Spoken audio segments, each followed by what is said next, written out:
हाय बेचारी बहू। सरिता की शादी एक अच्छे परिवार में हुई है। उसका पति रोहन उसे बहुत प्यार करता है। घर में उसकी सास शांति और ननद मीनाक्षी भी है, जो सरिता के किसी काम में दखल अंदाजी नहीं करती। लेकिन फिर भी सरिता को ऐसा लगता है कि दुनिया की सबसे ज्यादा बेचारी बहू वही है और सबसे ज्यादा अत्याचार उसी पर हो रहा है। माँ जी, ये लीजिए आपकी चाय। अरे बहू, तूने इतनी ज्यादा चीनी क्यों डाल दी चाय में? हाय हाय माँ जी, मैंने तो उतनी ही मीठी बनाई है जितनी मीठी आपको पसंद है। माँ जी, आपको तो मेरे हाथ की चाय अच्छी ही नहीं लगती। जब देखो कुछ न कुछ कमी निकाल ही देती हो। अरे बहू, तू एक बात के पीछे ही पड़ जाती है। मैंने ऐसा कब कहा कि तू रोज चाय खराब बनाती है? सरिता अपने कमरे में चली जाती है और फोन उठाकर अपनी माँ से बात करती है। हेलो माँ, कैसी हो आप? क्या कर रही हो? मैं तो ठीक हूँ, पर तू बता, तेरा मूड कैसा है? तेरी आवाज से लग रहा है कि कुछ तो हुआ है तेरे ससुराल में। अरे क्या बताऊँ माँ, यहाँ तो हर समय मेरे साथ बहुत बुरा व्यवहार होता है। मैंने अपनी सास के लिए इतनी अच्छी चाय बनाई, लेकिन मेरी सास चाय पीते ही मुझे 4 बातें सुना दी। बेटी, तू इतनी छोटी छोटी बातों पर ध्यान ही क्यों देती हो? तुम्हारी सास ने कुछ बोल भी दिया तो क्या हो गया, वो बड़ी है ना तुझसे। माँ ने इतना समझाया, लेकिन इस बात का सरिता पर कोई असर नहीं हुआ। अपनी बेचारी बहू की छवि वो बदलना ही नहीं चाहती। अगली सुबह सब नाश्ते की टेबल पर बैठकर नाश्ता कर रहे थे, तभी सरिता ने अपने पति से कहा, सुनिए जी, मुझे ना आज बाजार से कुछ सामान लेकर आना है। आज आप ऑफिस से आने के बाद मुझे लेकर चलना ना। भाभी, मुझे भी कुछ किताबें खरीदनी है। आप दोनों जा ही रहे हो तो मेरी किताबें भी ले आना। लो, अभी तो बात ही की है बाजार जाने की, तो एक फरमाइश आ गई। माँ जी, आप भी बता दो कुछ, और हाँ, मोहल्ले वालों से भी बोल दो अगर वो कुछ मंगवाना चाहते हो तो। बेचारी मीनाक्षी अपना सा मुंह लेकर रह गई। ये सब देखकर रोहन से चुप नहीं रह गया और वो गुस्से में बोला, सरिता, क्या हो गया है तुम्हें? मीनाक्षी ने तो सिर्फ किताबों के लिए बोला है। तुम्हें मीनाक्षी से इस तरह से बात नहीं करनी चाहिए। माफी मांगो उससे अभी। क्या?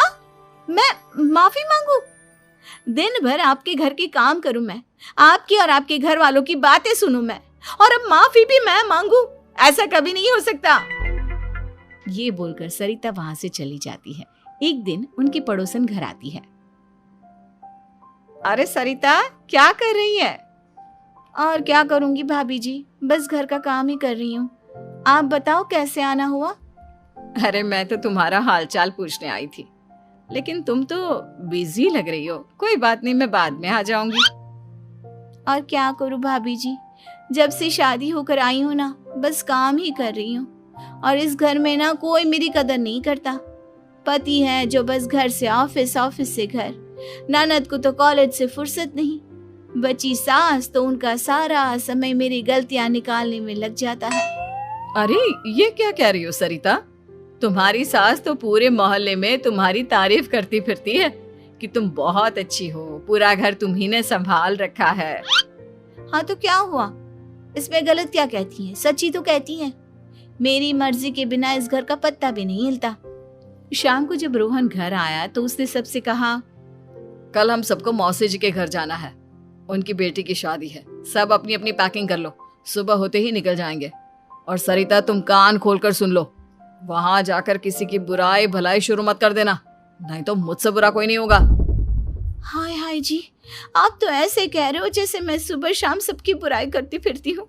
आज तक कोई कह नहीं सकता कि मैंने किसी की पीठ पीछे किसी के बारे में कोई बुरी बात बोली हो तो। अरे बस बहू, बात को और ज्यादा आगे मत बढ़ा। हमें सब पता है तो हमारे साथ क्या व्यवहार करती है। ये बात घर तक रखना, शादी में किसी को कुछ मत बोलना, नहीं तो सब कहेंगे कि शांति की बहू कितना बोलती है। हाँ हाँ, सब कुछ तो मैं ही बोलती हूँ ना। आप लोग तो हर समय फूलों की बारिश करते रहते हो मेरे ऊपर। सारी गलती मेरी है जो मैं इस घर में आई। सबका कितना ध्यान रखती हूँ, लेकिन फिर भी मेरी तो आप लोगों की नज़र में कोई कदर ही नहीं है। अगली सुबह सब लोग मौसी जी के घर पर चले जाते हैं। वहां पर शादी का माहौल होता है, सब जगह चहल पहल होती है, बहुत सारे मेहमान आए हैं। सरिता को वहां बहुत अच्छा लग रहा है। वो अपने मन में सोचती है, यहाँ कितना अच्छा लग रहा है, कितनी रौनक है। मैं यहाँ किसी से ज्यादा बात नहीं करूंगी। अगर मेरे मुंह से कुछ ऐसा वैसा निकल गया तो रोहन जी तो मुझसे गुस्सा हो जाएंगी। सरिता ये सब सोच ही रही थी कि वहां रोहन की कजिन साक्षी आ गई और सरिता से बोली, आप सरिता भाभी हो ना? जितना आपके बारे में सुना था, आप तो उससे भी ज्यादा सुंदर हो। हाँ वो तो है, मेरी सुंदरता की तारीफ सब करते हैं।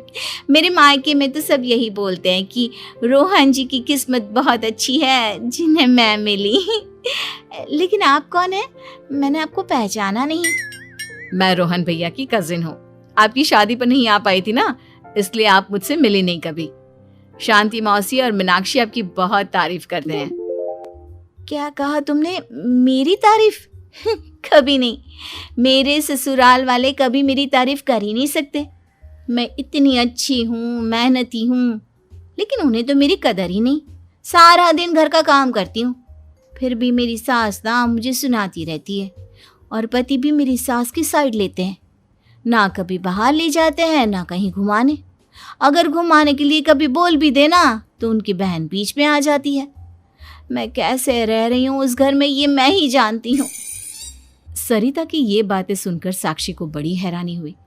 अब वो हर किसी के सामने अपनी बढ़ाई और ससुराल वालों की बुराई करने लगी। रोहन और शांति को सरिता पर बहुत गुस्सा आया, लेकिन वो चुप रहे।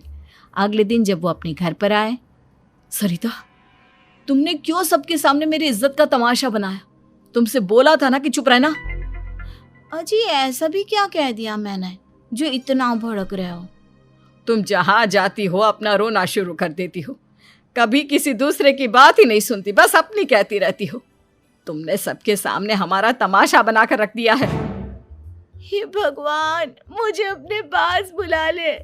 जिस घर में मेरी कदर ही नहीं, उस घर में मेरा क्या काम? अरे क्या करूंगी मैं यहाँ रहकर? जो भी आता है मुझे सुनाकर चला जाता है। मैं तो किसी से कुछ नहीं कहती।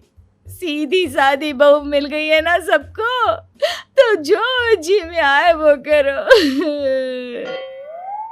सरिता ने अपने आगे किसी को कुछ बोलने ही नहीं दिया, और उस दिन भी उसने सबके सामने खुद को बेचारी बना ही दिया।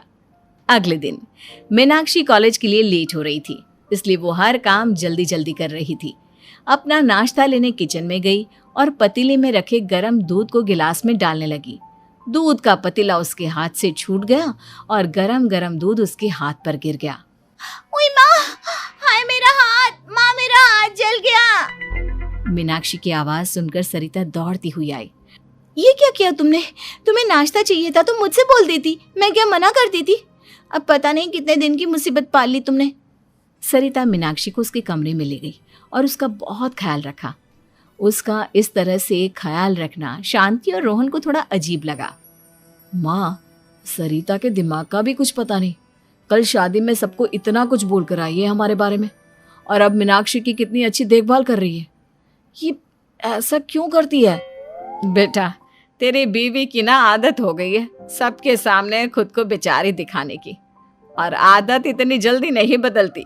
जब ये बोलना शुरू करती है तो रुकने का नाम ही नहीं लेती, इसलिए इसे पता ही नहीं चलता कि ये किसके सामने क्या बोली जा रही है। लेकिन दिल की बहुत अच्छी है। हमें भी अपना दिल बड़ा करके ये जैसी है इसे स्वीकार करना चाहिए।